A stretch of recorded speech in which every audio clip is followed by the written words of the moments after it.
Pemerintah mengakui dampak suntikan likuiditas Rp276 triliun ke perbankan himbara belum optimal mendorong laju ekonomi. Lantas apa yang sebenarnya menyebabkan hal ini terjadi? Untuk mengelaborasi hal ini telah bergabung melalui sambungan virtual ekonom dari Center of Reform on Economics atau CORE, Yusuf Rendy. Selamat pagi menjelang siang, Mas Yusuf, bagaimana kabar Anda? Selamat pagi menjelang siang, Mbak Megi. Kabar baik. Baik Mas Yusuf, langsung saja kita ke tema utama kami hari ini. Menteri Keuangan Purbayayudi Sadewa mengakui suntikan Rp276 triliun belum berdampak optimal. Dan dari sudut pandang ekonomi, apa yang sebenarnya terjadi di balik kebijakan ini? Kalau kita lihat ya, Mas Yusuf, secara teori ini injeksi likuiditas kan seharusnya mendorong kredit ke sektor real. Mengapa dalam praktiknya ini dorongan ini tidak langsung terasa? Ya, kalau kita ukur dari beberapa indikator, sebenarnya ada dua hal kenapa kemudian kebijakan injeksi likuiditas ini belum terasa dampaknya ya, terutama di akhir tahun lalu. Yang pertama dari sisi permintaan, kalau kita ikuti, memang saat kebijakan ini diluncurkan dari aspek permintaan itu belum sepenuhnya pulih gitu ya. Permintaan dari pelaku usaha dan juga rumah tangga relatif masih rendah, sehingga ada kecenderungan pelaku usaha maupun masyarakat secara umum itu masih berhadapan pada sikap wait and see akibat kondisi ekonomi yang belum sepenuhnya pulih. Nah, sehingga dengan kondisi demikian mereka kemudian menahan untuk tidak melakukan ekspansi ya, dan juga menambah kapasitas produksi dalam hal ini misalnya pabrik-pabrik tidak menambah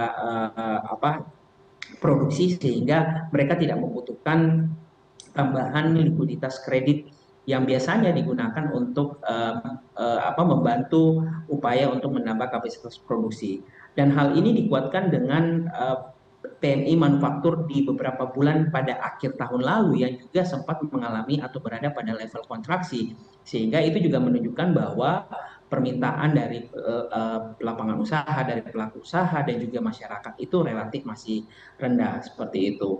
Dan kalau kita ikuti juga ketika kebijakan ini diluncurkan, dana kredit yang belum tersalurkan atau undisbursed loan itu juga relatif masih tinggi.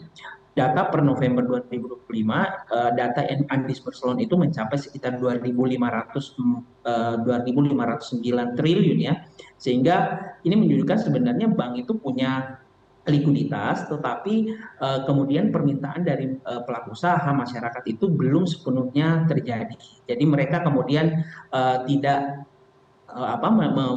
melakukan peningkatan permintaan kredit. Itu dari sisi permintaan. Dari sisi perbankan sendiri kita juga lihat bahwa bank lebih hati-hati dalam melakukan penyaluran kredit, mengingat kita ingat di tahun lalu ada berbagai kondisi yang akhirnya memaksa bank untuk juga lebih selektif gitu ya dalam menyesuaikan penyaluran kredit mereka. Jadi kombinasi dari sisi permintaan yang relatif masih lemah, pemulihan ekonomi yang belum sepenuhnya pulih, dan dari sisi perbankan juga tentu lebih hati-hati dalam menyalurkan kredit, akhirnya bermuara terhadap kebijakan injeksi likuiditas yang belum sepenuhnya terasa, terutama di akhir tahun 2025 kemarin. Baik, Mas Yusuf, sebenarnya kalau kita bedah begitu ya, suntikan Purbaya ini dibagi dua tahap. Yang pertama adalah Rp200 triliun, lalu kita juga mendapatkan informasi bahwa banyak bank-bank himbara ini sudah menyerap dana tersebut dan juga sudah disalurkan kreditnya, lalu ditambah lagi oleh Menteri Keuangan Purbaya Rp76 triliun. Dan sekarang ini ada berita terkait dengan perbankan, katanya masih ada Rp201 triliun yang masih belum disalurkan. Seperti apa sebenarnya informasi yang benar? Apakah memang efektif atau tidak?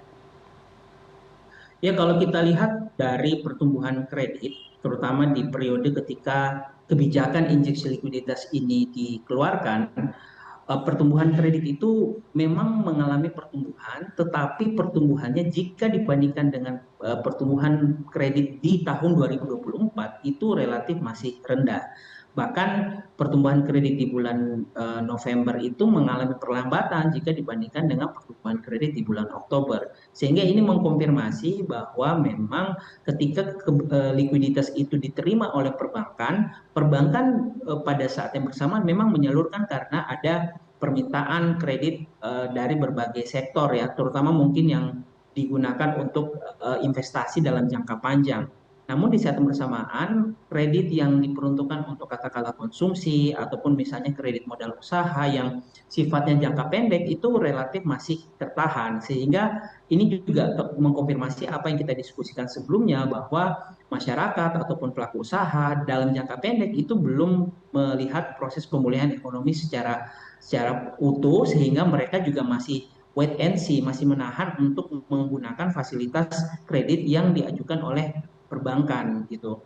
Meskipun tadi ya likuiditasnya berlimpah, tetapi permintaannya relatif masih lambat, sehingga mereka tidak terlalu menggunakan fasilitas tersebut. Dan bagi pelaku usaha yang masih punya kemampuan internal dalam hal misalnya melakukan penyesuaian keuangan mereka, mereka lebih memilih mengutak-atik keuangan mereka untuk melakukan ekspansi produksi misalnya ya, dibandingkan harus menahan atau menggunakan pinjaman dari perbankan. Karena kalau kita lihat memang transmisi dari suku bunga acuan yang dikeluarkan oleh Bank Indonesia ke suku bunga kredit yang ditawarkan oleh bank-bank umum itu juga relatif masih lambat, sehingga karena relatif masih lambat suku bunga kreditnya pun juga relatif masih tinggi, sehingga ini yang juga kemudian mengurungkan niat para pelaku usaha atau para pelaku industri untuk meminjam dari perbankan, meskipun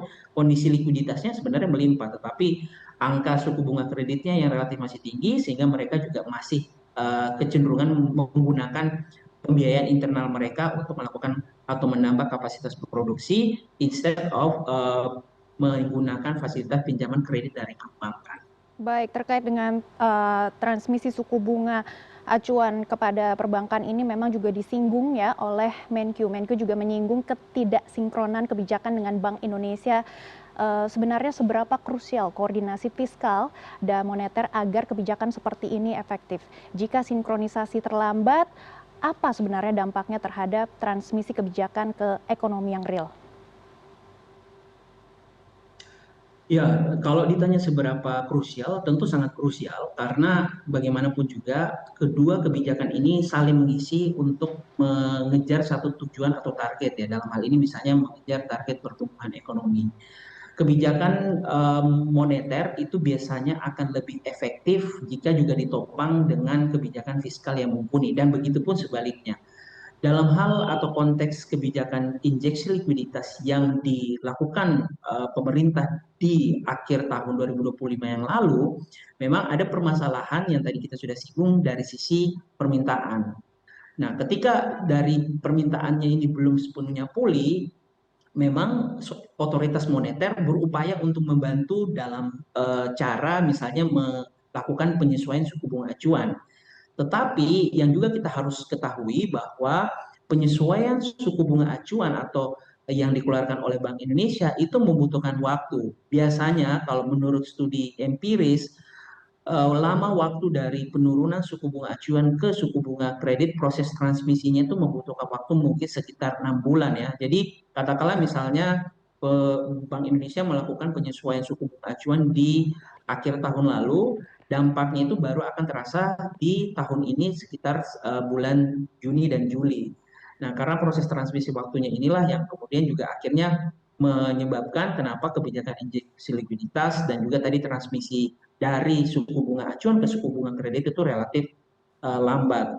Dalam hal demikian, menurut kami, kalau kita bicara konteks koordinasi kebijakan, menurut kami Menteri Keuangan atau Kementerian Keuangan punya alat yang seharusnya digunakan terlebih dahulu untuk menstimulasi sisi permintaan ya, dalam bentuk misalnya belanja pemerintah yang jenisnya itu beragam, misalnya dari dalam bentuk katakanlah belanja modal, belanja bantuan sosial, belanja subsidi, sehingga harapannya ketika permintaannya itu sudah terstimulasi, itu juga bisa diimbangi dengan permintaan kredit dengan asumsi tadi ya proses dari transmisi eh, moneter ke suku bunga kreditnya itu sudah berjalan. Jadi memang cukup krusial koordinasi antara fiskal dan moneter, dan menurut kami sebaiknya di awal tahun ini pemerintah dalam hal ini Kementerian Keuangan fokus untuk mengejut sisi permintaan, sehingga ketika nantinya kebijakan ini akan direplikasi ulang ke perbankan, sisi permintaannya sudah relatif lebih baik, sehingga optimalisasi dari kebijakan ini jauh lebih baik jika dibandingkan dengan kebijakan yang dikeluarkan di akhir tahun 2025 kemarin. Baik, kami akan terus memantau perkembangan kebijakan ataupun gebrakan baru oleh Kementerian Keuangan di tahun 2026. Terima kasih Mas Yusuf sudah bergabung bersama kami di CNN Indonesia Business.